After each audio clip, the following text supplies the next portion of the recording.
ನೋಡಿ, ಇವತ್ತು 4 ಲಕ್ಷ ಕೋಟಿಗಿಂತ ಹೆಚ್ಚು ಬಜೆಟ್ ಅನ್ನ ಇವತ್ತು ಮಾನ್ಯ ಮುಖ್ಯಮಂತ್ರಿಗಳು ಮಂಡಿಸಿದ್ದಾರೆ. ತಾವು ಸೂಕ್ಷ್ಮವಾಗಿ ಬಜೆಟ್ ಅನ್ನ ಗಮನಿಸಿದ್ರೆ ಆರ್ಥಿಕ ಸ್ಥಿರತೆಗೋಸ್ಕರ ಮತ್ತೆ ಆರ್ಥಿಕ ಚಟುವಟಿಕೆಗಳನ್ನ ಹೆಚ್ಚಿಸೋಗೋಸ್ಕರ ಈ ಬಜೆಟ್ ಅನ್ನ ಮಂಡಿಸಿದ್ದೇವೆ. ಇದರಿಂದ ಉದ್ಯೋಗ ಅವಕಾಶಗಳು ಕೂಡ ಹೆಚ್ಚಾಗುತ್ತೆ, ಮತ್ತೆ ನಮ್ಮ ಗ್ರಾಮೀಣ ಪ್ರದೇಶದಲ್ಲಿ ಕೂಡ ಹೆಚ್ಚು ಅಭಿವೃದ್ಧಿ ಆಗ್ಲಿಕ್ಕೆ ಸಾಧ್ಯ ಆಗುತ್ತೆ. ಈಗ ಹಿಂದಿನ ಬಜೆಟ್ ನಲ್ಲಿ ನಮಗೆ ಪ್ರಗತಿ ಪಥ, ಕಲ್ಯಾಣ ಪಥ ಅಂತ ಕೊಟ್ಟಿದ್ರು, ಈ ಸರಿ ಕೃಷಿ ಪಥ ಅಂತ ಕೊಟ್ಟಿದ್ದಾರೆ. ನಮ್ಮ ಜಲಮೂಲಗಳನ್ನ ಸಂರಕ್ಷಣೆ ಮಾಡುವಂತಗೋಸ್ಕರ ಬಜೆಟ್ ಕೊಟ್ಟಿದ್ದಾರೆ. ಮತ್ತೆ IT-BT ವಲಯದಲ್ಲಿ ಉದ್ಯೋಗ ಸೃಷ್ಟಿ ಮಾಡುವಂತ ಬಜೆಟ್ ಕೊಟ್ಟಿದ್ದಾರೆ.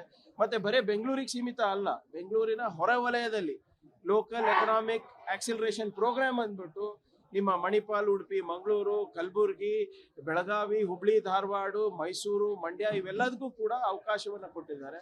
ಸೊ ಒಟ್ಟಾರೆ ನೀವು ನೋಡ್ಬೇಕಂದ್ರೆ ಇದು ಒಂದು ಸುಸ್ಥಿರವಾದಂತ ಬಜೆಟ್, ಆರ್ಥಿಕವಾಗಿ ಸಶಕ್ತವನ್ನ ಮಾಡುವಂತ ಬಜೆಟ್. ಬರೇ ಕರ್ನಾಟಕ ಅಷ್ಟೇ ಅಲ್ಲ, ನಮ್ಮ ರಾಷ್ಟ್ರವನ್ನ ಕೂಡ ಪ್ರಗತಿ ಪಥ ಹಾದಿನಲ್ಲಿ ತಗೊಂಡು ಹೋಗುವಂತ ಬಜೆಟ್ ಇದೆ.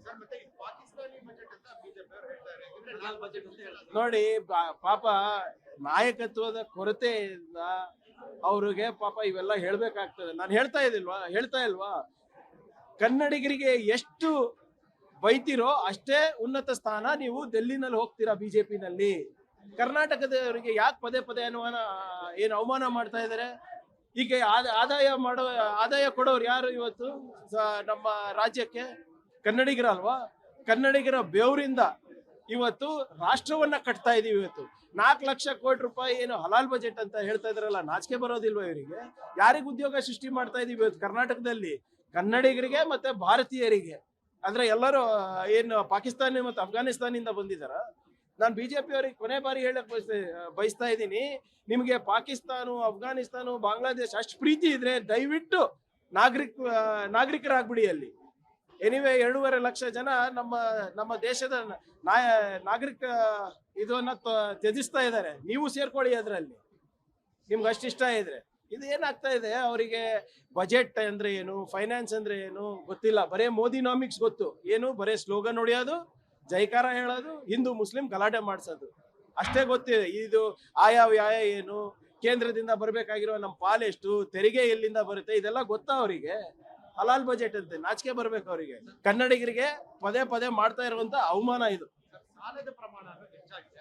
ನೋಡಿ, ಎಷ್ಟು ನಮ್ಮ ಬಜೆಟ್ ಗಾತ್ರ ಇಂಪ್ರೂವ್ ಆಗ್ತದೆ ಅಷ್ಟೇ ಪ್ರಮಾಣದಲ್ಲಿ, ಸಣ್ಣ ಪ್ರಮಾಣದಲ್ಲಿ ಸಾಲನೂ ಹೆಚ್ಚಾಗ್ತದೆ.